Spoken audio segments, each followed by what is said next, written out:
Le serpent volant. C'était un beau mercredi d'automne.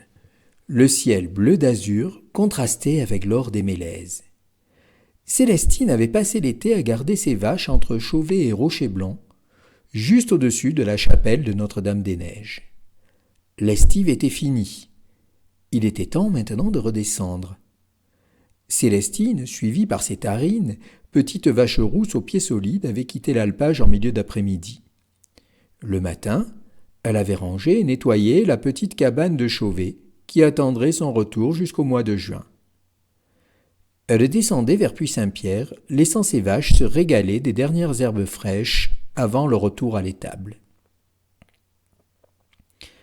Bientôt, le troupeau arrive à l'orée du bois, au niveau de la source Saint-Jean sur le chemin des oratoires. Célestine et ses bêtes font une pause. Le soleil décline et le ciel commence à prendre une couleur rouge-orangée. C'est alors que la bergère voit passer dans le ciel un nuage plus sombre qui s'allonge petit à petit jusqu'à former la silhouette de ce qui ressemble à un serpent.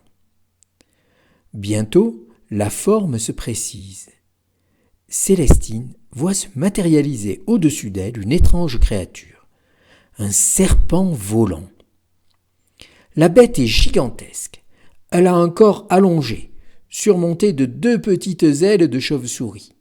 Ses pattes sont celles d'un lézard. Son corps est d'émeraude, sa tête de turquoise, ses yeux scintillent comme des rubis. Il tient dans la gueule un énorme diamant au reflet bleu qu'il pose bientôt dans l'eau de la source. Terrorisée par cette apparition, Célestine se tapit derrière en mélèze. Pourtant, les vaches ne semblent pas affolées. Voyant cela, la jeune fille prend son courage à 2 mains, sort de sa cachette et se place au milieu de ses bêtes. La créature la regarde droit dans les yeux et dit d'une voix douce : « Sssss, ne tremble pas, petite, je ne suis pas méchant, tant qu'on ne touche pas à mon diamant. Depuis des siècles, je viens à cette source pour le régénérer. La pureté de l'eau et le soleil maintiennent son éclat. Mais je vois que tu as de belles vaches. Pourrais-tu me donner un peu de lait ? Pour nous, les serpents, c'est meilleur que de l'hydromel. » Encore tremblante, Célestine s'exécute. Elle prend le seau qu'elle avait sur son bagage et tire le lait de la plus belle de ses vaches. Elle pose le seau près de la source et s'éloigne. Le serpent se rapproche et se délecte du liquide blanc. « Merci, il y a longtemps que je n'en ai bu d'aussi délicieux. Ramène-m'en pendant 3 mercredis et je te récompenserai. » Et hop, le serpent récupère son diamant, s'envole et s'évanouit dans le ciel. Célestine rejoint la ferme de ses parents et ses 2 frères Aristide et Placide qui l'aident à rentrer les vaches à l'étable. Bien sûr, elle n'ose pas raconter son aventure, de crainte qu'il ne se moque d'elle. Le mercredi suivant, elle prend un panier et dit à ses frères : « Dites aux parents que je vais chercher des champignons dans les bois. » Et la voilà partie pour la source Saint-Jean. Au passage, elle récupère le pot plein de lait qu'elle avait caché dans un recoin du jardin. Bientôt, elle arrive au lieu de rendez-vous. Le fin nuage noir apparaît, la forme du serpent se dessine et le voilà qui se pose. Célestine ouvre le pot et l'animal se délecte après avoir posé son diamant. Le mercredi d'après, même scénario. Mais cette fois Aristide dit à Placide : « Ah, va donc voir où qu'elle est la Célestine, où qu'elle va. Ça m'étonnerait pas qu'elle ait un coquin.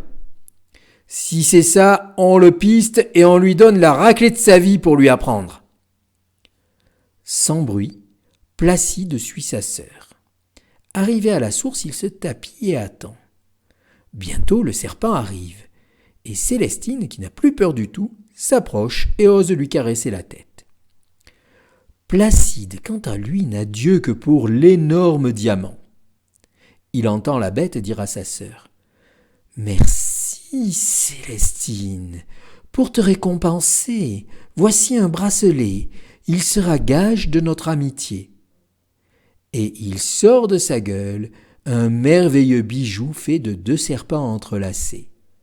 L'un aux yeux de rubis comme les siens, l'autre aux yeux d'émeraude comme ceux de Célestine. Chaque fois que tu voudras me voir, viens à la source et mets-le au poignet. Puis il reprend son diamant et s'envole. Tandis que la jeune fille redescend, Placide regagne la ferme par un raccourci. « Aristide, Aristide, tu sais pas ce que j'ai vu, c'est extraordinaire. Notre sœur, c'est pas avec un coquin qu'elle a rendez-vous, mais avec un serpent. Et tu sais pas, non seulement il lui a donné un bracelet qui vaut une fortune, mais surtout il a un énorme diamant bleu qu'il pose chaque fois qu'il vient boire. Faut qu'on le récupère. »« T'es pas fou, on va se faire bouffer. »« J'ai une idée. Toi qui sais tout faire avec ta forge, tu vas fabriquer une solide cage, on la monte à la source en pièces détachées. Et on l'assemble. On laisse faire la Célestine, et dès que le serpent pose la pierre et que notre sœur lui gratte la tête, il ronronne comme les chats, je prends le diamant, je saute dans la cage, je la cadenasse et j'attends qu'il s'en aille pour sortir. Ah, c'est téméraire, mais c'est pas bête, hein. Aussitôt dit, aussitôt fait. 15 jours avaient passé. Célestine, qui s'ennuyait de son ami, remonte à la source. Placide l'avait distancée et avait caché la cage sous une botte de foin. La jeune fille s'assoit sur une pierre au bord de l'eau et passe le bracelet à son poignet. Et voilà le serpent volant. Il pose son diamant dans la source et se met à laper le lait tandis que Célestine lui gratte la tête. Il ronronne comme un vieux chat. Placide rampe jusqu'au diamant, s'en empare et discrètement se glisse dans la cage. Mais soudain, clic-clac, c'est le bruit du cadenas.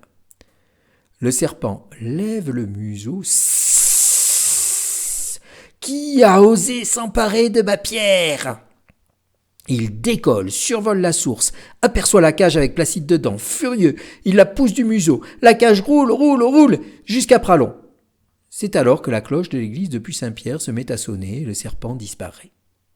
Placide, tout contusionné et tremblant de peur, rejoint la ferme où l'attend impatiemment Aristide. « Alors, tu l'as ?»« Oui, montre !»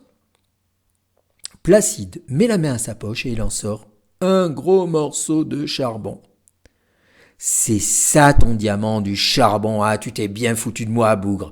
Dis plutôt que notre sœur a un galant et que tu veux pas l'avouer. Tiens, va donc traire les vaches, ça sera plus utile, et jette-moi donc ce charbon au fond de l'écurie. » Célestine était redescendue. D'un côté, pleurant le départ du serpent, et de l'autre, riant de la mésaventure de son frère. Le bracelet qu'elle portait au poignet n'était plus qu'un bracelet de jonc, mais elle le conservait en souvenir de son ami. Tout ce qui était précieux n'était plus que paille et charbon.